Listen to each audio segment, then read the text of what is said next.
Hello doctor. Hello रानी, अब आप कैसे हो? पहले से काफी ठीक हूँ डॉक्टर।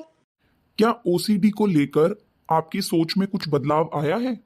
हाँ डॉक्टर, आपने वो जो बुली वाला एग्जाम्पल दिया था ना, वो मुझे याद है। अगर मेरी क्लास में एक बुली है जो दूसरे बच्चे को डराकर और धमकाकर उसके लंच के पैसे मांगता है और वो बच्चा उसे डर के पैसे दे भी देता है, तो उस दिन तो वो बच्चा बच जाता है, लेकिन वो बुली हर दिन उस बच्चे से उसके पैसे छीनता है और उसे घर से और पैसे चुराने के लिए मजबूर भी कर देता है। तो अगर उस बच्चे को बुली से बचना है तो उसे पैसे देना बंद कर देना चाहिए, उसकी कंप्लेन करनी चाहिए और उससे डरना नहीं चाहिए। वैसे ही ओसीडी भी एक बुली की तरह ही है। अगर मैं इसकी बात मानकर कंपल्जन्स करती रहूंगी, बार बार हाथ धोती रहूंगी और डरती रहूंगी, तो इसकी डिमांड्स उस बुली की तरह और बढ़ती चली जाएंगी। इसलिए मैं अब ओसीडी जैसे बुली की बात नहीं मानती और बिना डरे उसका सामना करने की कोशिश करती हूँ। आपने जो नए बिहेवियर सिखाए हैं ना, मैं उनकी भी प्रैक्टिस करती हूँ। Very good Rani, I am proud of you. आप काफी अच्छी कोशिश कर रहे हो। क्या रानी आपसे अभी भी रीअश्योरेंस मांगती है?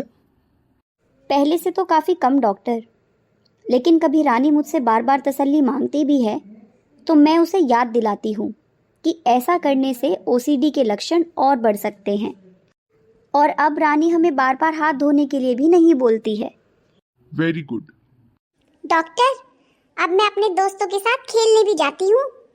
अरे वाह रानी, आपको ऐसे ही कोशिश करते रहना है। आपने देखा, रानी तो काफी अच्छी कोशिश कर रही है। वह अपनी दवाई भी समय से लेती है और थेरेपी में जो सिखाया जाता है उसकी प्रैक्टिस भी बहुत अच्छे से कर रही है।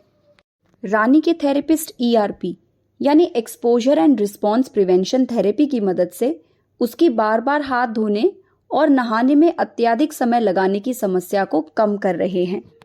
उसकी ब्लॉसफेमी ऑब्सेशंस में भी काफी सुधार है। भगवान को लेकर जो नकारात्मक विचार आ रहे थे, रानी अब उन्हें बेहतर तरीके से मैनेज कर पा रही है। ओसीडी से लड़ना इतना आसान नहीं है, यह एक जिद्दी बीमारी है। लेकिन अगर कुछ बातों का ध्यान रखा जाए तो ओसीडी को मैनेज करना आसान हो जाता है। पहला, जब भी कोई ऑब्सेसिव थॉट, इम्पल्स या इमेज आए तो उसे जबरदस्ती रोकने की कोशिश ना करें। किसी भी विचार को जितना कंट्रोल करने की कोशिश करेंगे उतना ही स्ट्रांगली वह विचार बार बार आता रहेगा। उस विचार को रीलेबल करें, उसे जरूरत से ज्यादा महत्व देना बंद करें।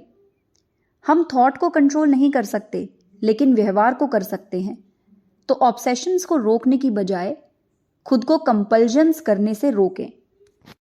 काफी पेशेंट्स इन विचारों को खुद से जोड़ने लगते हैं और गिल्टी फील करते हैं, खासकर वो लोग जिन्हें ब्लॉसफेमी यानी भगवान से संबंधित, एग्रेसिव या फिर सेक्सुअल ऑब्सेशंस होते हैं। ये ऑब्सेशंस इस बीमारी का हिस्सा हैं। आप ऐसा जानबूझकर नहीं सोच रहे हैं, तो यह आप खुद नहीं हो, बल्कि आपका ओसीडी है, ना कि आपके व्यक्तित्व का प्रतिबिंब। तीसरा, आप जितना खुद को बार बार तसल्ली देने की कोशिश करेंगे या बाकी लोगों से रीअश्योरेंस मांगेंगे, उतनी ही यह बीमारी बढ़ती चली जाएगी। और सबसे ज़रूरी बात, यह खुद ही ठीक होने वाली समस्या नहीं है, इसीलिए डॉक्टर्स की मदद ज़रूर लें। लो, रानी भी आ गई। लाओ भोलू, बॉल पास करो जल्दी से। पकड़ो रानी, अब तुम पास करो। ये लो भोलू। लाओ भोलू, अब मेरी बारी। ये लो रानी, पकड़ो। ओहो, बॉल तो कीचड़ में चली गई। तुम लोग रुको, मैं लेकर आती हूँ। ठीक है, जल्दी ले आओ। रानी, आज तो तुमने आने में बहुत देर कर दी। हाँ मम्मी, वो मैं दोस्तों के साथ खेल रही थी ना। मुझे भूख लगी है, आप जल्दी से मेरा खाना लगा दो।